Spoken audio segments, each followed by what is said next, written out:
Good afternoon friends, I am Tony और आप देख रहे हैं travel with Tony religious tourism. और आज हम यहाँ पे हैं उल्लासनगर में।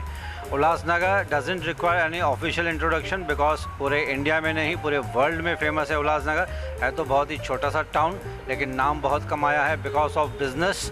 It's a business hub, it's a cottage industries hub and we are fortunate to be here in Sawan Kirpal Ruhani mission. एक ट्रस्ट है जो बहुत ही नोबल काम कर रहे हैं सालों से, and this trust has got lot many centres not only in India but across the globe. And today we have with us Mr. Mahesh Moolchandani, the president of this Sawan Kripal Ruhani Mission Trust, located in the area of Khemani, which is in Ulhasnagar. And also we have Mr. Anil Chandani, who is an active member and preacher. तो आज हम इनसे पूछेंगे इस mission के बारे में, इनके नोबल कॉज के बारे में। तो सर, ये आपने जो रूहानी मिशन ट्रस्ट यहाँ पे शुरू हुआ था, जैसे आपने बताया कि अक्रॉस द वर्ल्ड इसके सेंटर्स है, इनके बारे में थोड़ा सा खुलासा करेंगे so that not only the people in India but across the world इसके बारे में कुछ जान सकें।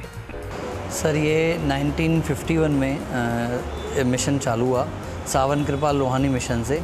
इनकी फाउंडेशन संत कृपाल सिंह जी महाराज जी ने डाली, जो कि हजूर बाबा सावन सिंह जी महाराज जी के डिसाइपल थे, और उनके नाम से ही सावन कृपाल रूहानी मिशन हुआ है। और आज करीबन पूरे वर्ल्ड में 2000 से ज़्यादा इनके सेंटर्स हैं। More than 2000 centres and it was started in the year 1951। Okay. और उस समय हजूर बाबा परम संत कृपाल सिंह जी महाराज जी ने इनको चालू किया, और आगे संत दर्शन सिंह जी महाराज जी ने इनको रिप्रेजेंट करते गए मिशन को। और एट प्रेजेंट मौजूदा सरकार संत राजेंद्र सिंह जी महाराज कर रहे हैं, जो कि वर्ल्ड क्लास मेडिटेशन टीचर हैं। उनका बैकग्राउंड कैरियर जो है कम्युनिकेशंस में 20 सालों का तजुर्बा है, और साइंस को कैसे स्पिरिचुअलिटी में लाना है वो मेरे हिसाब से हमने आज तक इनसे बेहतर किसी ने हमें नहीं बताया है। क्योंकि जितने हमने और भी बहुत सारे संतों महात्माओं के टॉक सुने, आस्था पे हमने देखे हैं, पर एक जो इजी वे है रूहानियत को, परमात्मा को पाने का, वो हमें परम संत राजेंद्र सिंह जी महाराज जी ने बताया है।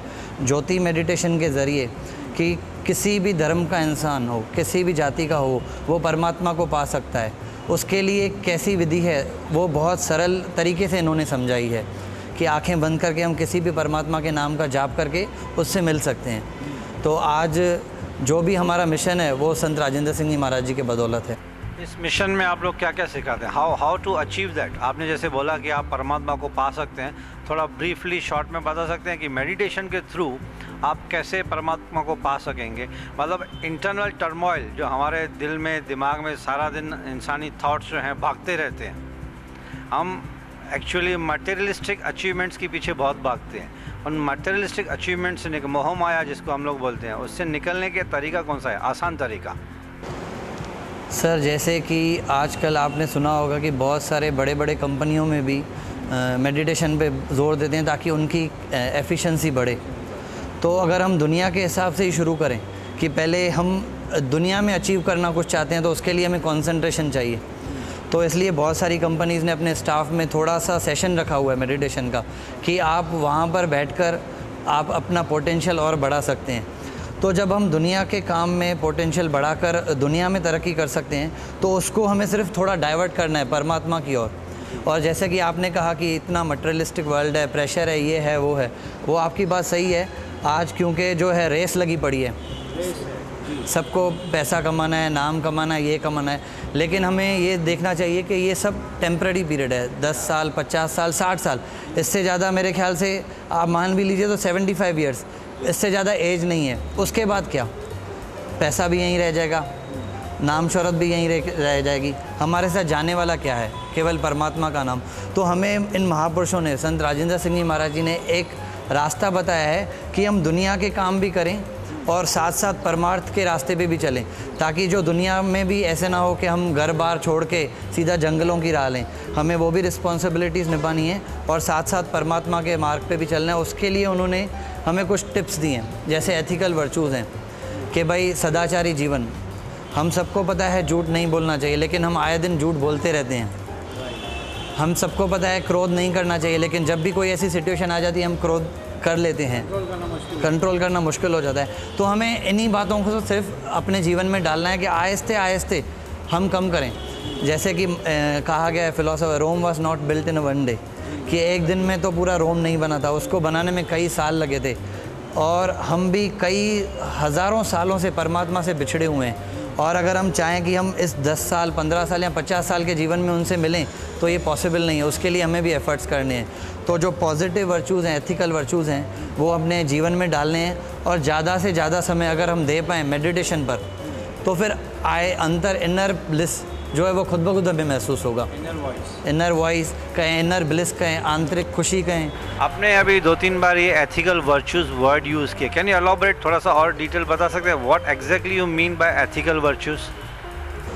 सर, जैसे कि अगर हमें एक पेरेंट को अपने बच्चे को अगर अच्छे स्कूल में पढ़ाना है, अगर उसे अच्छा नागरिक बनाना है, तो पेरेंट्स की सबसे पहले कोशिश यही होती है कि मैं अपने बच्चे को अच्छे से अच्छे स्कूल में डालूं। क्योंकि अच्छे स्कूल में जाएगा, अच्छे माहौल में रहेगा, अच्छे संस्कार पढ़ेंगे तो वो अच्छा नागरिक बन पाएगा। तो इसी तरह से परमार्थ के मार्ग में अगर हमें परमात्मा की प्राप्ति करनी है तो हमें अपने जीवन में एथिकल वर्चूज़ को डालना ही है। अगर हम ये कहें कि मैं पूरे दिन में झूठ और ये सब बोलता रहूँगा और रात को परमात्मा के आगे कहूँगा मुझे माफ़ कर दो और मेरे गलतियाँ माफ़ हो जाएँ, तो ये नहीं होने वाला है। ऐसे कहा गया है कि ignorance of law is no excuse. अगर हम अनजाने में भी जुलाब की गोली खा लें तो उसका असर तो ज़रूर होगा। और अगर हम ये कहें कि हम झूठ भी बोलें, क्रोध भी करें और सब गलत बातें भी करें और रात को जाकर हम भगवान से माफ़ी मांग लें और ये सोचें कि भगवान हमें माफ़ कर देगा, तो ये बिल्कुल पॉसिबल नहीं है। उसके लिए अगर हमें परमात्मा की प्राप्ति करनी है तो कुछ ना कुछ गुण, सदागुण यानी सद्गुण हमें अपने अंदर डालने ही हैं। जैसे सच बोलना, हॉनेस्टी, ह्यूमिलिटी, जो भी संतों महात्माओं के गुण हैं वो हमें डालने हैं। अभी हम ये तो मैं नहीं कहूँगा कि जो गुरु नानक साहब के अंदर गुण थे वो हमारे अंदर आएंगे, या जो कबीर साहब के अंदर गुण थे वो आए थे, वो क्योंकि वो परमात्मा के स्वरूप थे, वो परमात्मा ही थे। लेकिन हम लोग कोशिश कर सकते हैं उन रास्ते पे चलने की। 1%, 5% भी आ गए तो वो, हाँ, वही हैव सक्सीड।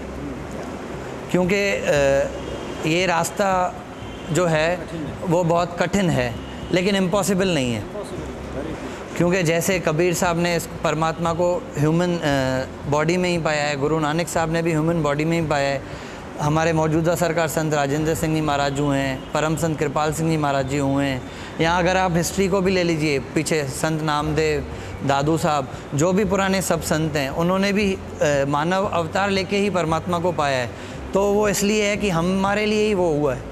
परमात्मा ने एक मार्ग दिखाया कि जैसे ये सब लोग कर सकते हैं वैसे आप भी कर सकते हो। इन्होंने केवल अपना अटेंशन दुनिया से हटाकर परमात्मा की ओर दिया, तो हमें भी वही करना है। अगर हम स्कूल में एक बच्चे को फर्स्ट आना है तो पूरा साल वो दिन में बस 15-15 घंटे पढ़ता है, उसके बाद जाकर उसकी रिज़ल्ट इतनी अच्छी आती है। अगर जो बच्चा दिन में खाली 1 घंटा पढ़े तो वो मेरे ख्याल से इतना स्कोर नहीं करेगा।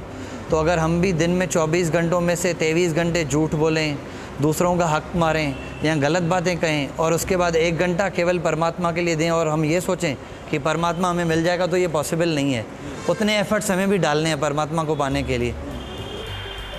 अच्छा Anil ji, you have been talking a lot about Paramatma, अच्छी बातें आपने कही, लेकिन थोड़ी सी कहीं ना कहीं एक कन्फ्यूजन है लोगों के दिमाग में आज भी। Do you believe in Karma theory, या आपके बाबा जी कर्मा थियरी को मानते हैं?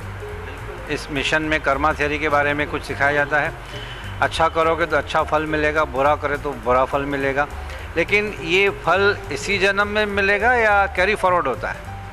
सर देखिए, मतलब आपके बाबा जी के मिशन में, सॉरी टू इंटरप्ट यू, आपके बाबा जी के मिशन में रीइंकार्नेशन थियरी इन्वॉल्व है? नहीं, रीइंकार्नेशन तो नहीं है, लेकिन कर्मा की जो थियरी है वो है। क्योंकि हमें ऐसे बताया जाता है, यानी जैसे संत मत में, हमारे मिशन को संत मत के हिसाब से जैसे हम महापुरुष बताते हैं कि संत मत में 75%, जैसे आप और हम जो भी हैं इंसान, 75% तो प्री ऑर्डेंड है कि जो हमारे लाइफ में होना है वो होके रहेगा, उसमें कुछ चेंज नहीं होगा। लेकिन 25% फ्री विल होता है, वो हमारे ऊपर निर्भर होता है कि वो हम कैसे 25% यूटिलाइज़ करते हैं। जैसे कि आपके पास कस्टमर आया, आपके हाथ में है उसे झूठ बोल के कन्विंस करना या सच बोल के कन्विंस करना। लेकिन एक रॉन्ग टेंडेंसी हम सबके लोगों के दिमाग, हम सबके दिमाग में बैठा है कि जितना मैं झूठ बोल के उसको कन्विंस करूँगा शायद मैं सच ना कर पाऊँ।